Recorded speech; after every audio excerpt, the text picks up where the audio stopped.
Bon, si on parlait un peu d'iceberg. L'iceberg est une grande masse de glace flottant dans les mers et mesurant plus de 15 mètres de long. Un tel morceau de glace d'eau douce s'est détaché d'un glacier et dérive librement. Non, pas ce genre d'iceberg. Oh, un iceberg c'est un regroupement de tous les détails, les théories et autres autour d'une œuvre, que ce soit autant dans le lore que lors de la conception de cette dernière. Et à l'image du pourfendant de navire, il va s'étendre jusqu'aux abysses où on trouvera les choses les plus obscures. Et croyez-moi, ça risque d'être obscur. Oh oui. Comme vous le savez, j'aime le lore, j'aime la conception, donc je ne pouvais pas passer à côté d'un tel exercice. Alors calez-vous bien dans votre fauteuil, prenez votre meilleur seau à popcorn. Aujourd'hui, c'est un iceberg. Aujourd'hui, c'est Ratchet et Clank.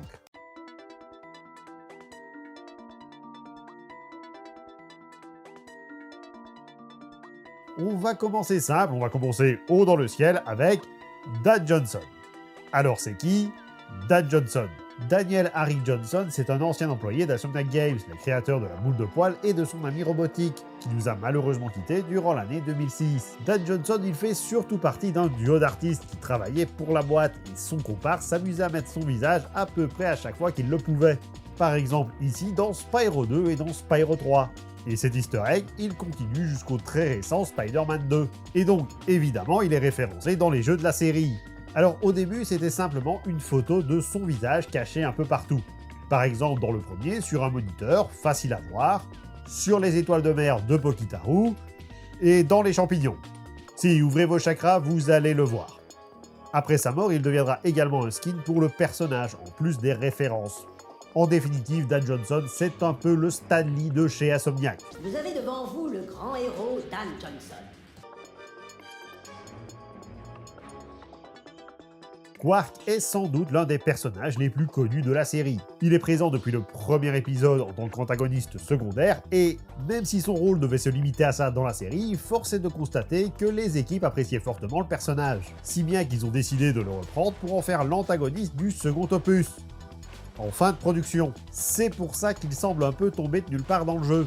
À partir de là, il va devenir un personnage de plus en plus central dans la série, n'hésitant même pas à aider nos héros, d'une manière plus ou moins convaincante. Enfin, plutôt moins que plus dans la majeure partie des cas. Mais en tant que super-héros qui affronte le mal et le sale, il a eu droit à ses jeux vidéo, dans l'univers de Ratchet et Clank.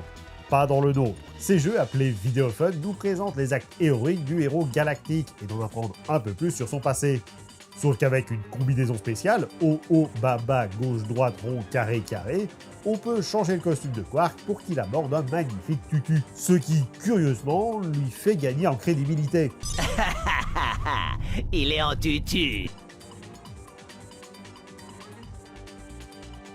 Toujours en parlant de ces jeux vidéo, il en existe 5. De l'affrontement contre les pirates fantômes robotiques à sa défaite humiliante contre le docteur Nefarious. Mais celui-là, il n'est jamais sorti officiellement parce que Quark ne voulait pas salir son image. Cependant, quand je parle de vidéo fun oublié, je ne parle pas de celui-là. Il existe en effet une version du premier volet avec un level design différent et surtout un boss final inédit, le capitaine Blackstar, chef des robots pirates fantômes, qui aura sa petite référence dans un des opus suivants, malgré le fait qu'il se déroule dans une autre galaxie. À votre gauche, la fameuse tour Blackstar. C'est un passage obligé pour un jeu Ratchet et Clank. En fait non, parce qu'il n'y a jamais eu en tout et pour tout que 3 musées dans la série. Oui, 4 en comptant celui du remake, mais non, je ne peux définitivement pas considérer cette pièce comme un musée. Le musée d'Insomniac, c'est un peu le bric-à-brac oublié du jeu. On y retrouve des salles de test, des sections de jeux coupés, des interviews, Dan Johnson, il est là aussi. Le pire, c'est qu'à la base, il aurait pu ne jamais voir le jour, puisque, si l'envie était bien là, l'équipe manquait de temps pour se décider à le mettre en place. Il faut comprendre qu'à ce moment-là, ils en étaient à leur 5e jeu en 5 ans. Du coup, c'est un programmeur, Mike Stout, qui l'a fait sur son temps libre. La vraie 4e version du musée se trouve dans le jeu Into the Nexus, l'équipe ayant enfin pris le temps de faire un vrai musée officiel, retraçant une bonne partie de la saga. Enfin, on peut compter 2 autres musées, mais qui se trouvent dans une cabane sur un arbre. On les croise dans les jeux La Taille ça compte, Agent Secret Clank, développés non pas par Insomniac, mais par High Impact Games. Hi, welcome to the Insomniac Museum. Les Lombax, c'est la race de Ratchet. Alors je vais pas plus que ça m'étendre sur eux parce que j'ai déjà fait une vidéo sur le sujet, mais il y a un point essentiel à leur histoire. Il ne reste plus qu'un Lombax dans la dimension principale, les autres ayant fui. Même si en fait on en a déjà rencontré 2 autres, à savoir le général Azimut et Angela Cross, que l'univers de Ratchet semble aléatoirement oublier ou se souvenir de son existence. Ou alors c'est carrément Ratchet qui a des soucis de mémoire, vu qu'il s'émerveille à chaque fois qu'il en croise un. Un autre Lombax. Les premiers jeux forment une satire au consumérisme et au capitalisme. Ainsi, tout semble graviter autour de l'argent et de la consommation. Le héros du coin est un vendu, tournant dans des publicités ringardes et le dos à ses principes pour un sac de boulons. Oui, c'est la monnaie du coin, j'adapte mes expressions. La galaxie de Bogon, elle tourne entièrement autour de la société Megacorp qui passe son temps à faire des publicités pour vanter ses produits, même si ceux-ci sont dangereux pour la population. Même les personnes que vous venez de sauver n'acceptent de vous aider que contre rémunération. L'apogée se retrouve dans le 4e opus, dans lequel une bande d'anciens champions de la galaxie se retrouve à jouer dans un jeu télévisé mortel pour le compte d'une société en échange, encore une fois, du même sac de boulons. Cet aspect cependant disparaît de plus en plus alors que l'intrigue s'épaissit au fil des jeux. Tu sais ce que ça veut dire? Ouais, que le Capitaine Quark n'est qu'un vendu. Lorsque la première trilogie a été portée sur PS3, elle s'est retrouvée avec une série de trophées, dont l'un d'entre eux demandant 1 million de boulons. Si vous vous demandez, oui, c'est beaucoup.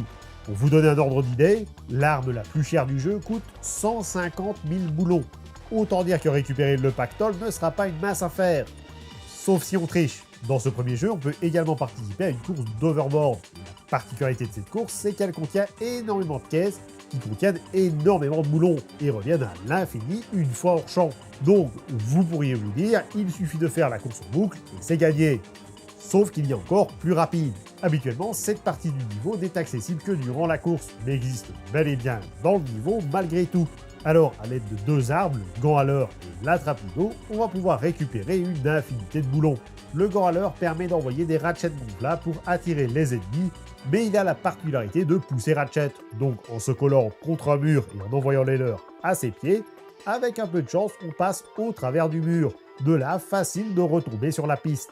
L'attrape-nigo, lui, a la particularité d'être l'une des rares armes à ne pas utiliser de munitions et la capacité de casser des caisses alentour.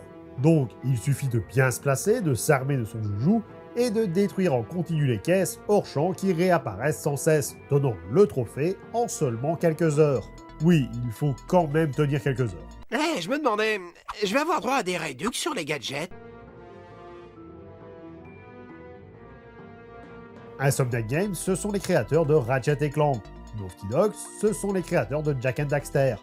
Insomniac Games, ce sont aussi les créateurs de Spyro. Et Naughty Dog, ce sont aussi les créateurs de Crash Bandicoot.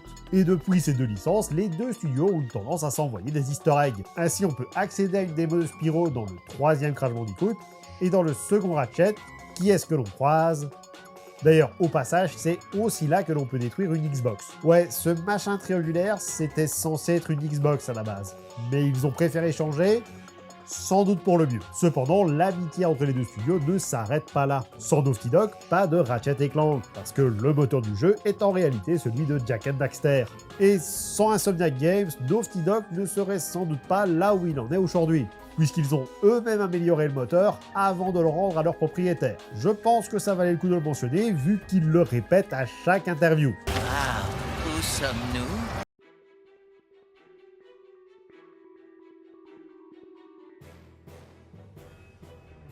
Parlant justement de Jak, il fait une apparition réelle dans la série, soit dans le mode coop du mal-aimé Gladiator, où on le retrouve avec son costume de précurseur Legacy.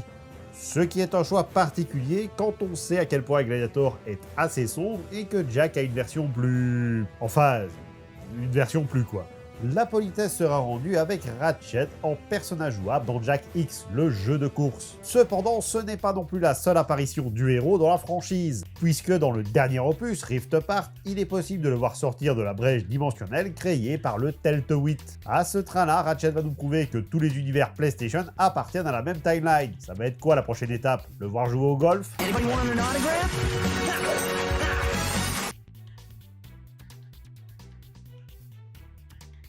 Angela, c'est le deuxième Lombax que l'on rencontre dans la série Ratchet et Clank. Enfin, ce détail est canonisé et décanonisé à intervalles réguliers, mais aux dernières nouvelles, c'est canon. Angela apparaît dans la seconde aventure de nos héros avant de disparaître presque complètement de la série. Je dis presque parce qu'on la revoit déjà dès le troisième opus. Juste là. Le truc avec Angela, c'est que c'est un personnage assez apprécié des fans qui espèrent son retour, avec pourquoi pas des explications sur son passé. Histoire que l'on sache pourquoi il restait une troisième Lombax. Mais pour le moment, elle semble avoir disparu si ce n'est cet easter egg. Enfin, c'est peut-être pas aussi simple que ça. La question à se poser déjà, c'est pourquoi elle porte son costume de voleur pour aller au cinéma. Ma petite explication préférée, c'est qu'elle se cache pour ne pas être retrouvée par le petit tyran cherchant à tuer tous les Lombax. Ce qui est confirmé par un autre easter egg dans le 5e opus, où elle a fui avec le célèbre explorateur Max Apogée, dont on a perdu la trace sur la planète Chassindu, là où se trouvait le dimensionnateur permettant de voyager à travers les dimensions. Donc il y a de fortes chances pour qu'Angela soit dans l'une d'entre elles. La dernière fois que je me suis évadée de cet endroit, c'était avec Angela. Est-ce que vous connaissez les vidéophones Quark? Eh ben on n'a pas fini d'en parler. Sur le menu de sélection du niveau, si vous appuyez sur la touche carré, il vous sera possible de rentrer un code pour jouer à 2 mini-jeux. Le premier s'appelle Bomb the Way et est clairement un clone de Bomberman, parce qu'on n'a jamais assez de clones de Bomberman. Le second, Pirate contre Ninja, vous permet de faire s'affronter le capitaine Blackstar, on y revient, et un ninja. Par contre, je n'ai absolument pas trouvé le pourquoi du comment du nom de ces mots de passe. Oh non, dites-moi que c'est une coquille. On a parlé de Ratchet, on a parlé de Jack, il est temps de parler de Sly Cooper. Durant l'ère de la PS2, il y avait une trinité de jeux de plateforme avec Ratchet, Jack et le petit troisième, Sly Cooper.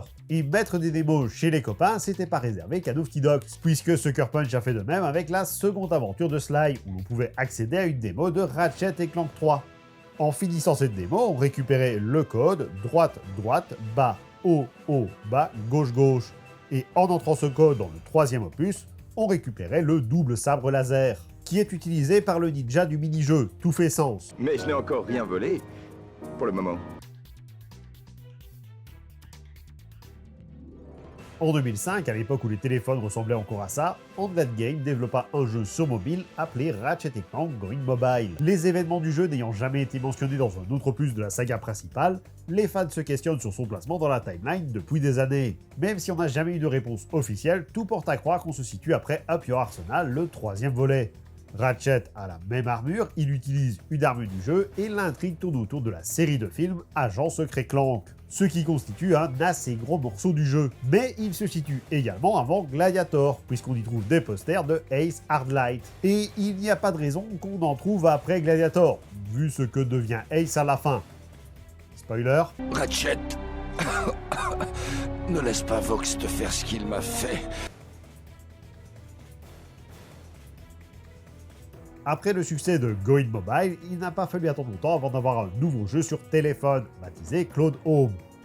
Sauf que ce jeu n'existe pas. Pour une raison qu'on ignore, il sera annulé purement et simplement, nous laissant juste avec 6 screenshots et un synopsis nous parlant de Ratchet affrontant des imitateurs fort peu flatteurs.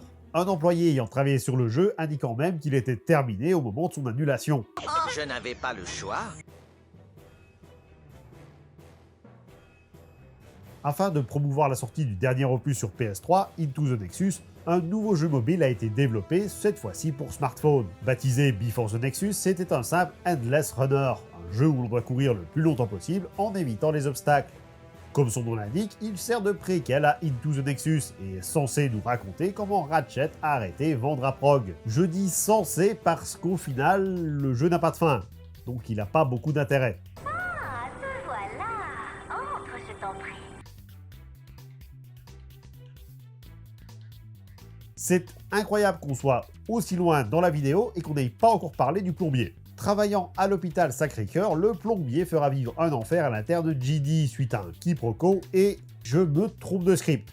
Faut dire c'est pas simple parce que Dale Flynn joue les deux rôles. Ça n'a aucun rapport avec le sujet, j'avais juste envie de caser le fun fact. Donc le plombier, c'est l'un des deux personnages les plus récurrents de la série, en plus des deux héros éponymes. L'autre étant, évidemment, le Capitaine Quark. Il est souvent là pour aider et dans A Crack in Time, il va rencontrer Clank dans son propre subconscient, parce que... Scénario. Toujours est-il qu'il va lui proposer de descendre dans un tuyau vert, et quand Clank va lui demander de le suivre, il va répondre « Les plombiers ne plongent pas dans les tuyaux bizarres comme ça au hasard, ce serait ridicule ». Une référence que, je pense, je n'ai pas besoin d'expliquer. Here we go!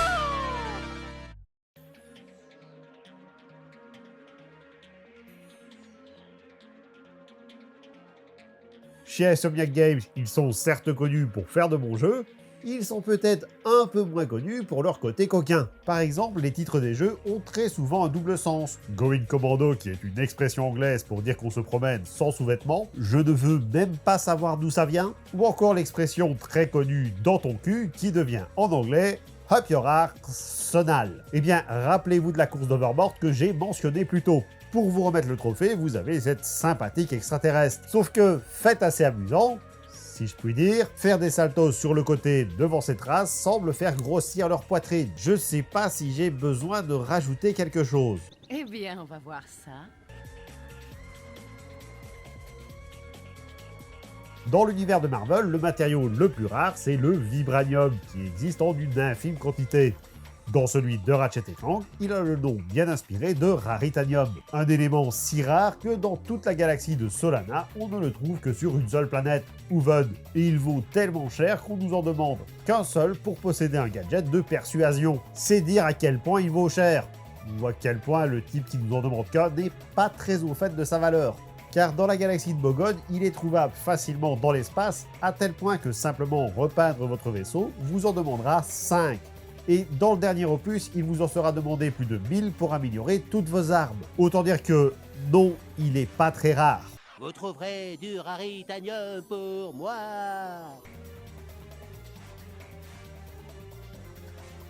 S'il y a bien un personnage connu dans le milieu des courses d'Overboard de la galaxie de Solana, c'est Skid McMarx, un personnage rencontré dans le premier opus et qui fera son retour dans le troisième. Mais si dans la version finale il fait juste partie de l'équipe de héros, à la base on devait le retrouver d'une toute autre manière. À savoir sur la première planète du jeu, Florana, il était censé nous introduire aux courses de ce volet qui se déroulaient en buggy.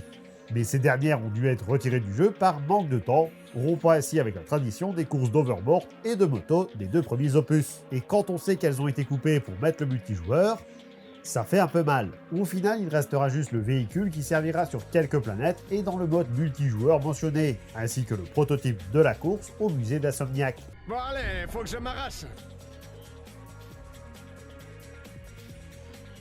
Dans la vie, il y a des questions existentielles. Quel est le sens de la vie? Est-ce que les extraterrestres existent? Comment fonctionne l'algorithme de YouTube?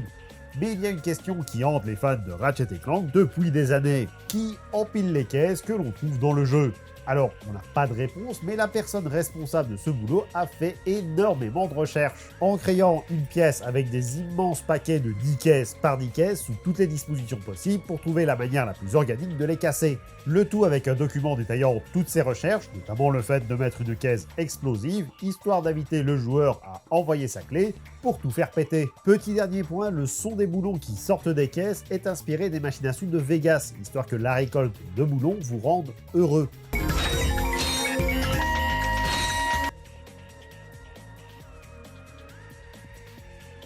Vous connaissez Uvod et le Raritanium? Si, on en a parlé il y a 2 minutes. Eh bien, le Raritanium, il nous est donné par cet homme qui a cette sorte de foreuse. Cette foreuse, elle a un nom, le Revolverator. Oui, c'est un nom qui fait peur. À la base, cette foreuse, elle devait être une arme de Ratchet, histoire de varier le gameplay au corps à corps. Le but était d'empaler l'ennemi et de le faire tourner autour de la tête de Ratchet avant de le propulser au loin.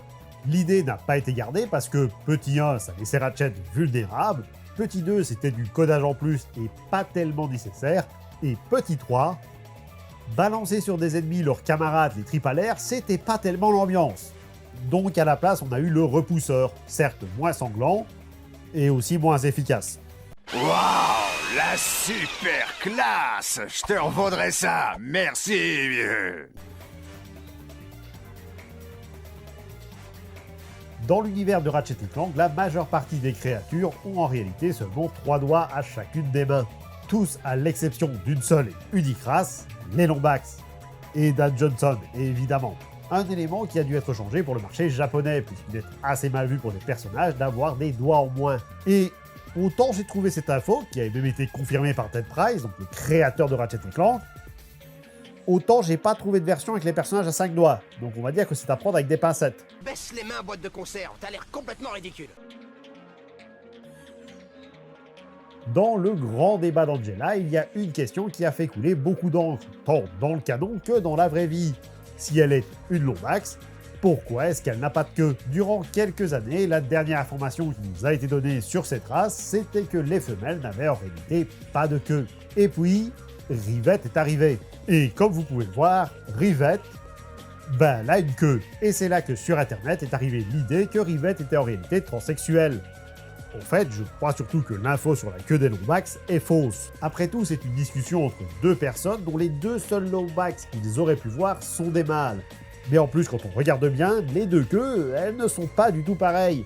Et je trouve assez dingue que pratiquement personne n'a fait le lien entre l'absence de queue d'Angela et son manque d'équilibre. Et quant à savoir comment est-ce qu'elle aurait pu perdre sa queue, disons qu'il a bien fallu découvrir que le proto-animal était dangereux. Qu'est-ce que ça peut vous faire? Ratchet & Clank aurait pu avoir un tout autre nom, à savoir Ratchet et Hank. Et ce nom, on le doit à un des programmeurs, Carl Grande. Et le jeu aurait été bien différent puisque Hank, c'est un chien. Et surtout, Hank est la mascotte du studio. En tout cas, c'est ce que déclare Carl, qui est son maître, et qui fait tout pour que ce soit la mascotte, y compris un photomontage avec Ratchet chevauchant le canin. Visiblement, l'idée n'a pas pris et depuis, Carl est allé bosser chez WayForward, ceux qui font la série Shantae. Vous croyez qu'il leur propose de renommer la série Hanktae? J'ai dû me tromper de gars. Normalement, à ce stade de la vidéo, vous devriez être assez familier avec le concept de musée d'Insomniac. Eh bien, on a déjà parlé du capitaine Blackstar, on va donc parler d'autres ennemis coupés, dont celui qui avait la possibilité de saisir et d'envoyer sur notre Lombax des caisses ou des petits ennemis alentour. La raison pour laquelle cet ennemi et son comparse ont été supprimés du jeu, c'est parce qu'ils étaient assez difficiles à programmer sur la PS2, alors qu'ils étaient censés apparaître que sur une seule planète. Oh, toutes mes excuses, mon lapin. Encore un petit ennemi supprimé, Mr. Fister. Alors là, ça va aller très vite. Mr. Fister est un ennemi même pas terminé, pour lequel on a une seule et unique information à son sujet. All hail Mr. Fister. Alors, je sais pas par où commencer, mais je suis sûr que c'est un endroit où j'ai pas envie d'aller. Donc, à la place, je vais vous dire que ce n'est pas la première fois que ce monstre se voit refuser l'entrée, puisque dans Spyro 2, on retrouve un autre ennemi coupé nommé Mr. Fistus. Non, il est hors de question.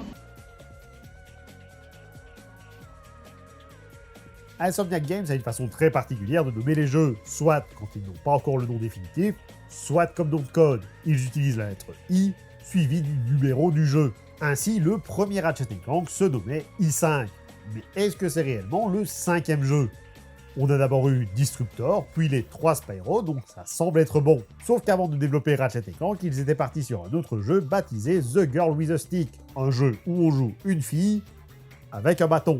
Alors, on n'a pas beaucoup de renseignements sur le jeu, si ce n'est qu'il a été abandonné car jugé pas assez fun par l'équipe de développement. Cependant, le jeu semble les avoir marqués puisque dans le reboot de 2016, on peut y voir un poster mentionnant un fongoïde avec un bâton. Et je déplore le fait qu'il n'y ait pas de référence à Monster Knight, le tout premier i5 qui nous mettait dans la peau d'un chevalier utilisant des monstres comme équipement, le mixte entre Zelda et Pokémon. Et sérieusement, si un gars d'Insomniac passe par là, relancer le projet, il avait l'air cool. J'ai le même sentiment.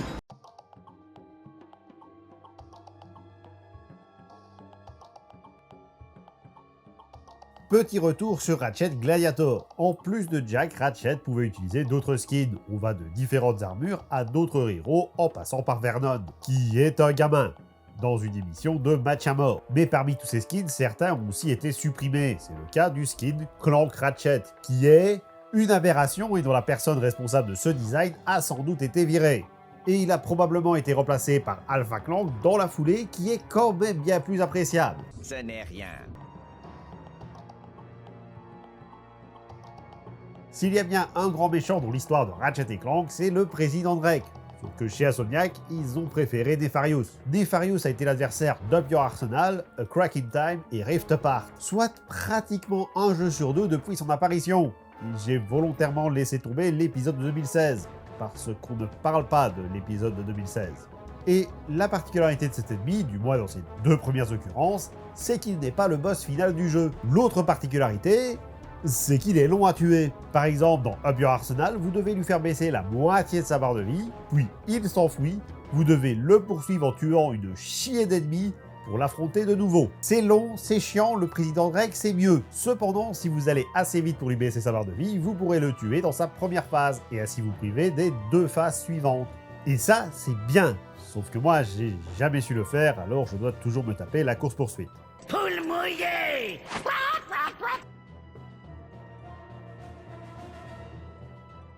Dans l'univers, il y a plusieurs galaxies, jusque-là, ça va.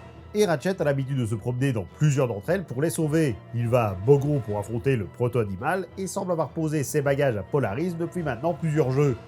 Mais à l'origine, il se trouvait dans la galaxie de Solana. La première fois que l'on visite la galaxie en question, un boulon équivaut à un boulon.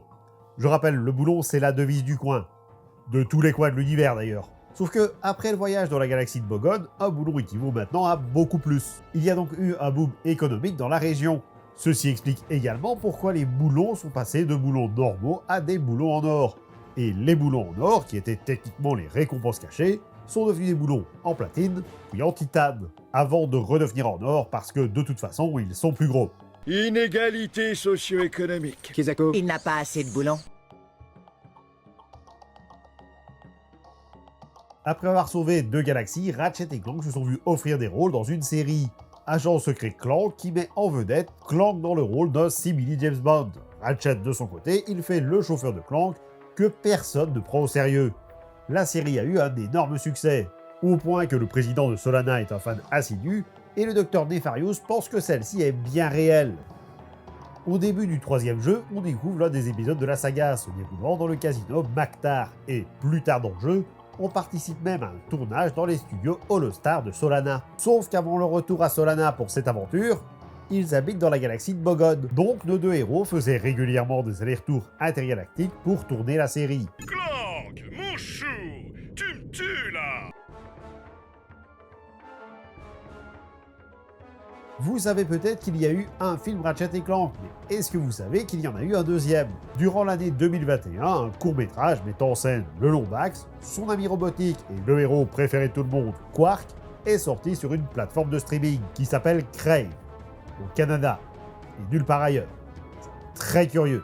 Le film est réalisé par la même équipe que le long-métrage, utilise les voix du jeu, comme quoi il y a au moins une justice dans ce monde, et nous raconte comment Quark va utiliser le Portalizer, un gadget de Nefarious, pour s'envoyer dans la dimension de Spaceball. Enfin, c'est ce qu'on pourrait croire vu qu'il y a des pizzas qui parlent. Et ils devront affronter le terrible peuple des garnitures de pizza mené par un nanana. Je crois qu'il n'y a rien qui va dans ce que je viens de décrire. C'est tout moi!